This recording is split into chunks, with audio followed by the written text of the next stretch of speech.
Hey guys, it's Melanie. Welcome to my channel. It's time for day 7 of the Once Upon a Book Club Advent box. So stay tuned. So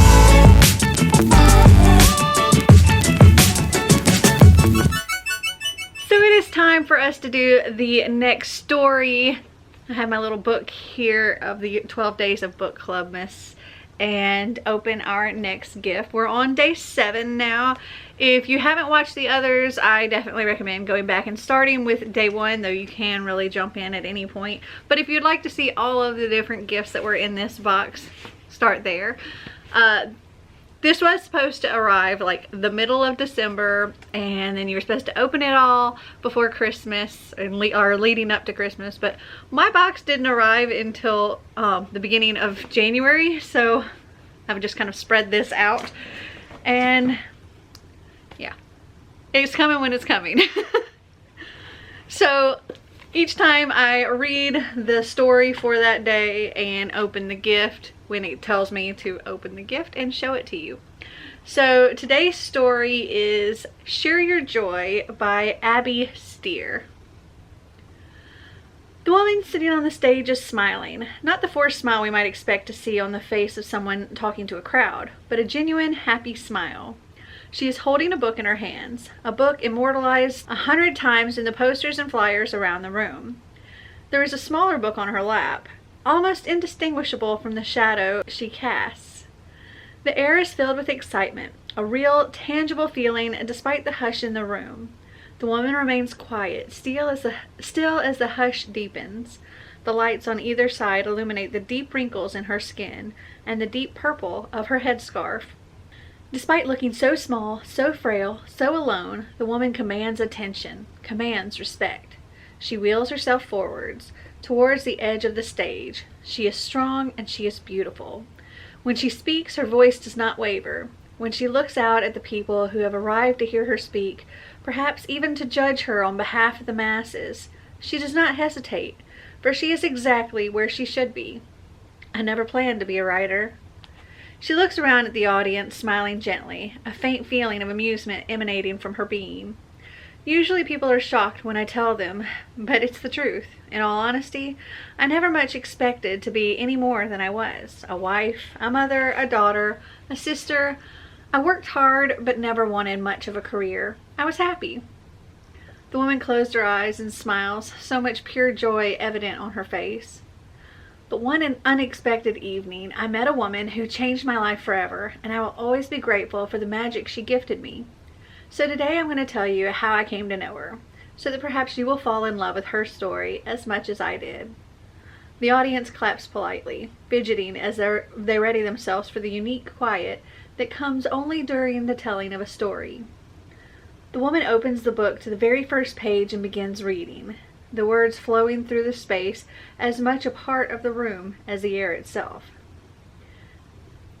This is the foreword of Emily's story. It was dark and cold in the dead of winter, and I was in a hospital. I had recently had a fall which, due to advanced osteoporosis, greatly reduced my capacity to use my legs. I was shocked and scared and full of despair at the thought of a life without walking. I was lying on my uncomfortable hospital bed, staring at the tiled ceiling, trying not to think about the strange sensations in my legs, when she arrived. I remember the moment I heard her, because the smile was clear in her voice, which might not seem too unusual, but in a hospital ward, late at night in the dead of winter, nobody was happy. And as luck would have it, she was hastily deposited into the bed next to mine and left to settle in. Unfortunately, Emily was utterly oblivious to the suffering around her and spent much of the early hours quietly humming, singing, eating, and generally making noise. The thin curtain between our beds did very little to mask the noise, which did very little to improve my mood. But she still seemed so content. I didn't understand it. How could a person possibly feel happy laying on a hospital bed in the middle of the night? So I asked. Not in the middle of the night, no, I wouldn't have been that nosy, but the next morning, as breakfast was being brought around, I turned to introduce myself. Emily looked exactly as I'd spent the night picturing her. An older woman with silver hair pulled back into a bun, a little pale and frail looking, but her cheeks were still perfectly rosy. Her knitted cardigan had at least 8 colors in it, and I could have sworn her bag was made of carpet. She was like all of our favorite storybook grandmas rolled into one. I am sorry to say that I thought of her as nothing but a ditzy old woman. I pitied her, although it was me lying awake at night scared and upset and depressed. I was foolish. I needn't have worried about introducing myself, as Emily certainly would never have allowed herself to leave that room without getting to know at least one person. I distinctly remember the first words she said to me, simply because they were so unexpected. She did not say hello, tell me her name, or make any kind of small talk. She dived straight into questioning me. How old was I? Where did I live? I think I was actually quite pleased underneath the confusion that it was me she had chosen to talk to. I wonder if she knew even then how sorely I needed a friend. But I was scared and alone in hospital, and I wasn't in the mood for making things pleasant. I'm sad to say I was not particularly polite to begin with. I was pleased she had spoken to me, but I hadn't planned on talking about myself. I wanted an escape, not to be reminded of the life that had turned so upside down. Luckily, she didn't seem to mind. She just carried on with her food. I don't think she really ate that much of it, just pushed it around her plate. I remember feeling in awe of someone who could appear so nonchalant after arriving at the hospital so late at night. Honestly, I don't think it was possible to shock that woman. I don't know what stories she had heard in her time, but I know I never saw her so much as bat an eyelid through the weeks of her hospital stay. The audience laughs and the woman takes a sip of her water, looking around at the room, mesmerized before her. Although she is still confident, her back straight and her gaze direct, she is no longer smiling and her eyes are sad, but her voice still does not waver. As she mulled over her food, she scribbled in a leather-bound notebook, which really intrigued me. The woman was so frail and sickly looking, but wrote with a fever I had never seen in person before. When I asked, she explained that she wrote down all the stories she was ever told, the love of everybody who shared their life with her. I finished my breakfast pondering the woman beside me, this colorful woman with a strange bag and a notebook full of lives. She was different to everybody I had ever met, and despite my depression and my fear, despite the monochrome world in which I lived, I found myself intrigued. I wanted to learn about her. I wanted to learn her story. It had been almost an hour before I answered her. I offered her a deal. I would tell her my story if she told me hers. After some consideration, she agreed to share her life with me, but only after I had finished. I wondered now if she had ever been asked to share her story with a friend before. But I didn't ponder that at the time. No, I was too busy contemplating where to start my story. So I started from the beginning. I told her about my life as a child in a happy home, learning 2 languages and 2 cultures, of helping my mother in the kitchen and greeting my father after work. I remember how I chased my brothers and the smell of food that seemed to linger at our home, even when it was night and the stove was off. I remember it all, and by the time I was finished, it was almost lunchtime and I was smiling. Emily wrote down my words, or at least some of them, and did me the honor of not interrupting as I told my tale. She asked only one question on that particular subject. She wanted to know if my childhood was happy. I feel so privileged to be able to say that I answered her question positively. I nodded and smiled as the nurse brought over our food and asked how we were. We chatted amicably over lunch about everything from our favorite foods to our star signs. She even asked me what the meaning of my name was, not that I had a clue at that time. I grew quiet when the doctors arrived to do their checks and provide our medication. Seeing as I was unable to walk, I was in need of a great deal of care, and I will be forever grateful for everything that those nurses and doctors did for me. Emily did not ask about my health, and I did her the grace of not asking after hers. We spent enough time in that hospital talking about our pain. The woman fidgets a little and her distress is clear. Her eyes look towards the back of the room, focusing on a memory that the audience cannot begin to understand. She blinks the memory away in seconds, but the audience has seen the pain in her face.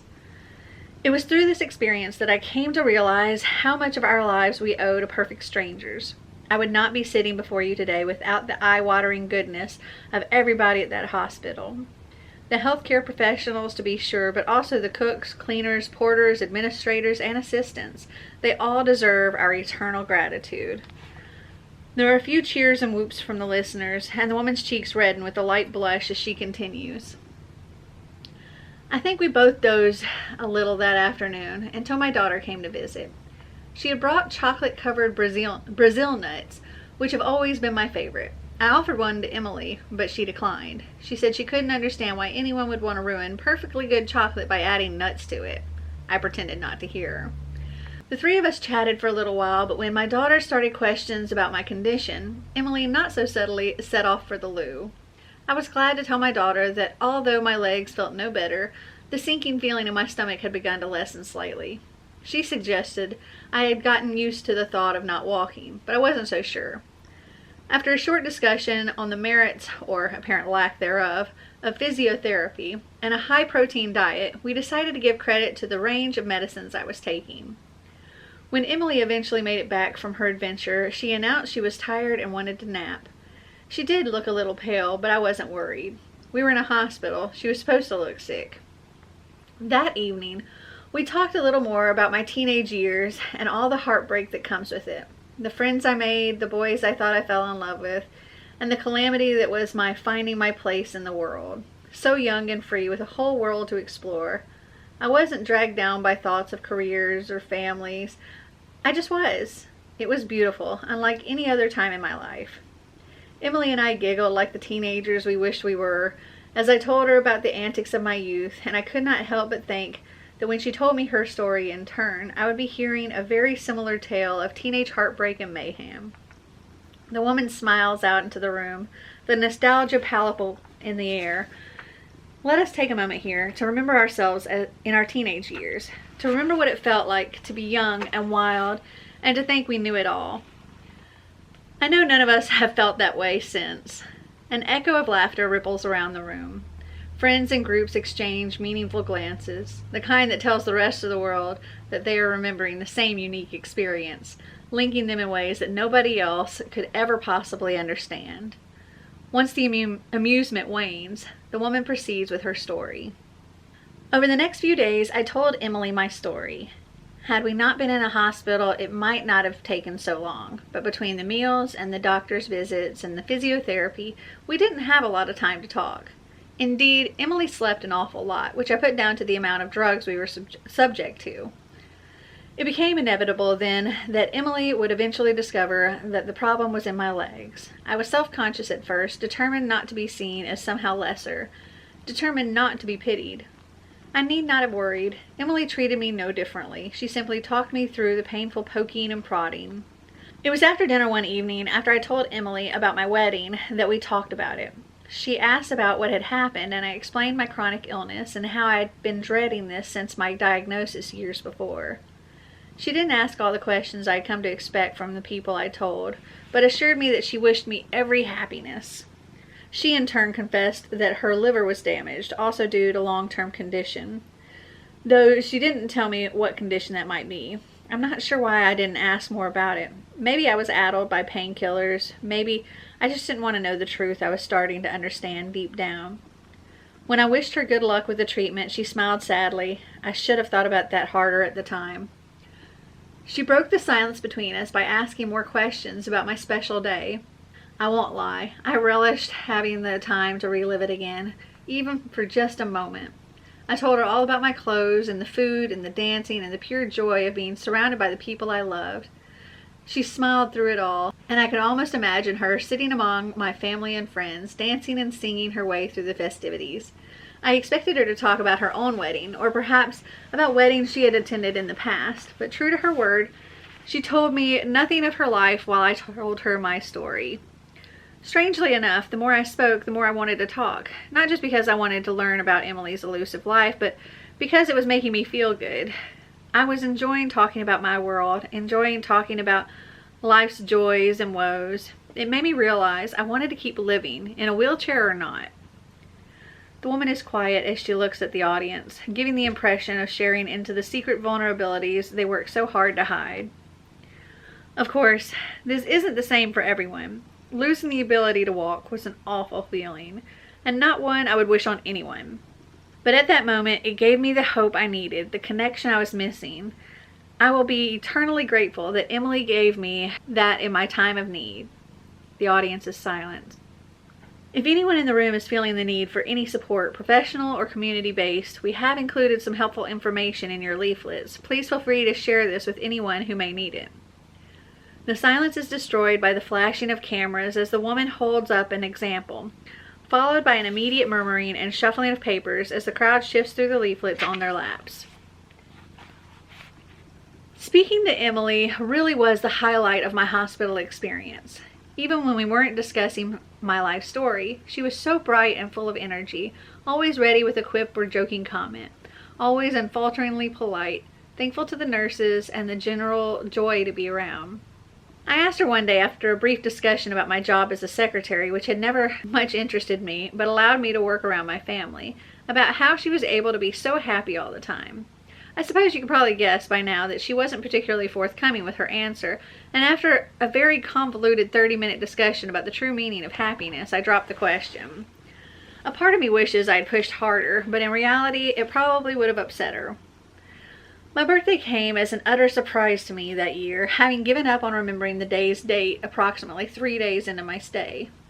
I had been in a hospital a few weeks by then, and I was thoroughly fed up. So when my daughters and grandchildren arrived bearing cake and balloons, I shrieked with joy. I introduced them to Emily, who by then had heard about my entire family thrice over and still found more questions to ask. And we had a fantastic afternoon, by hospital standards anyway. My family escorted me down to the courtyard for a cuppa, and the children were simply dazzled by my wheelchair. Emily declined the invitation to join us and stayed in bed, pleading tiredness. So the kids piled onto my lap and off we went. That night was the best I had felt in a long time, and I spoke to Emily at length about how I looked forward to watching my grandchildren grow, about all the new experiences I could have once the doctors were satisfied I could manage on my own. Emily, on her part, simply listened, laughing along to my outrageous claim that I would eventually scale Everest. We giggled together until the other patients asked us to quiet down and got comfortable in our beds. Just as I was falling off to sleep, I remember her quietly murmuring to me, "Keep that joy," she said to me, "and share it with all you can." The woman looks out over the audience, tears in her eyes, and her voice as it last cracks. They were the last words Emily ever spoke to me. The audience is silent as the tears fall down her face. Oh, this is gonna make me cry. Oh. Many of them are crying too. It is still silent as the woman wipes her tears and takes another sip of water. Her hands are shaking, but when she resumes speaking, her voice is steady once more. Okay. When I awoke that morning, I turned to wish my friend a pleasant morning, to find her bed empty, neatly made and tidied, waiting for the next person to fill it. I must have screamed or cried or something because a nurse came running over. From the look on her face, my reaction had been anticipated. She squeezed my hands as I shook. I knew Emily had been sick. I just hadn't realized how sick. I tried to get all this out to the nurse, and I think she must have understood because she rubbed my back and told me I couldn't have known that I had been a good friend to her in her last days. I don't know how long that nurse held my hands for, but she was eventually replaced by another nurse who pressed something into my shaking hands. I couldn't tell what it was at first, my eyes full of tears, but when I realized, my heart stopped. Emily's notebook.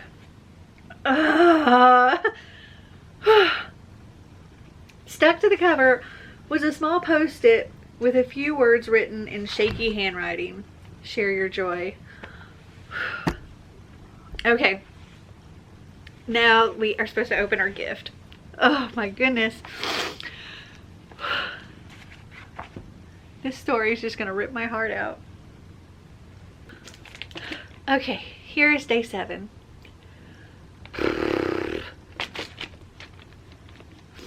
It's rough. Okay. So there were 2 different boxes this year that you could actually choose from. All of the normal gifts are the same in both boxes, but when you get to the books, you could either have YA books or adult books, and I decided to go with the YA books, and this feels like it's a book, so that's why I'm going ahead and saying that now. Okay, let me open it up. Okay, so this is Dreamland Burning by Jennifer Latham, and it does have the post-it note on here that says share your joy. This says, some bodies won't stay buried. Some stories need to be told. When 17-year-old Rowan Chase finds a skeleton on her family's property, she has no idea that investigating the brutal century-old murder will lead to a summer of painful discoveries about the past, the present, and herself. 100 years earlier, a single violent encounter propels 17-year-old Will Tillman into a racial firestorm, sparking a journey towards self-discovery where Will must confront his own inner demons as he struggles to do what's right the night Tulsa burns.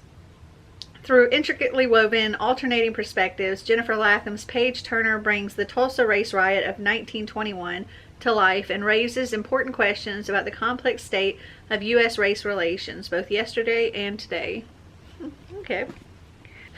Alright, now that I've had a minute to recuperate myself from this story, oh my goodness, let's continue. It's got a couple of pages left. Alright, this says, the woman holds up the leather-bound book that had sat so unassuming in her lap, the pale yellow of the note visible even to the back row. The audience stares at her. A few sigh as understanding dawns, and even more are still trying to subtly wipe their eyes on spare tissues or the corner of sleeves. I spent days staring at that post-it note. How dare she demand that of me after she had just left me? The woman smiles ruefully. I know how stupid that sounds now, but I was hurting and grieving. I spent days miserable and brooding until my youngest daughter eventually grew bored of my pining and pushed the notebook into my lap. She told me very firmly to open it. I'm so glad that I did. I must have spent hours skimming through page after page of stories. Some were short, only a paragraph exchanged on the bus. Others were considerably longer. All were titled by nothing but names. I couldn't fail to notice the personal notes Emily had written through them. In one place she considered whether her muse knew he smiled every time he spoke his son's name. In another she noted how one girl ducked her head every time a man walked past. I always knew she was listening, but never had I anticipated that she would see so much. After hours of perusing, I finally found it. Farah. She had written my name, surrounded by doodles of flowers and vines. It was obviously a story she had pondered over at length. The idea had me crying all over again. It was beautiful and sweet and everything a human story could be. I think she captured me beautifully. The nurses had left me a handful of other notebooks Emily had brought with her. Apparently she had not expected to recover. Part of me felt honored. A part of me felt saddened. Had this woman really no family, no friends she could have given this beautiful gift to? I resolved to find out. In one of the earlier books, she had written her name in full across the cover, Emily Sands.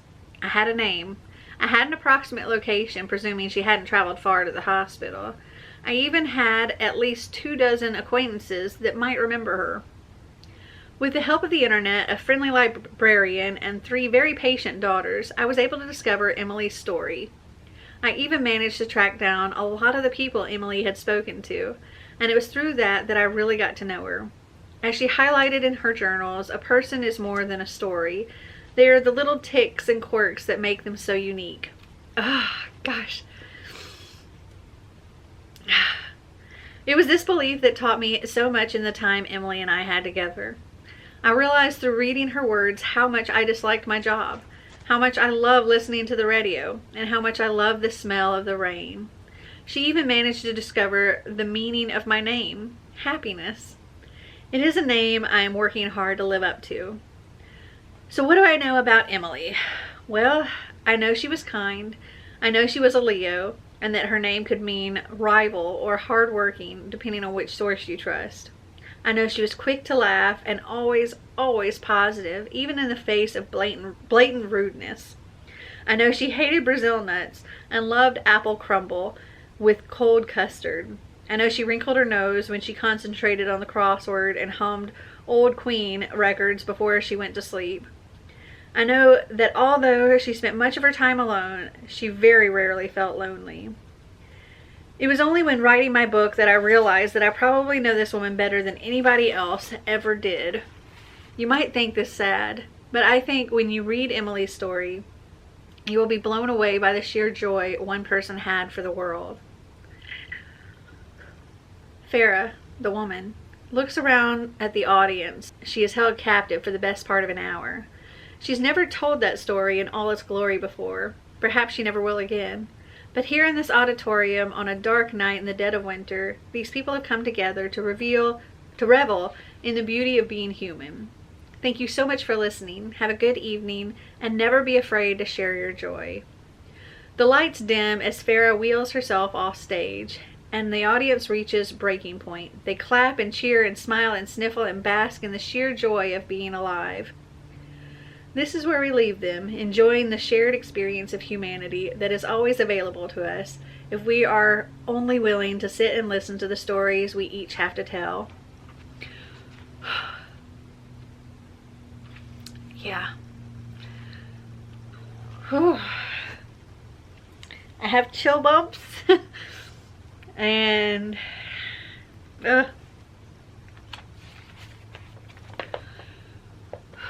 this story really got me. So as I said,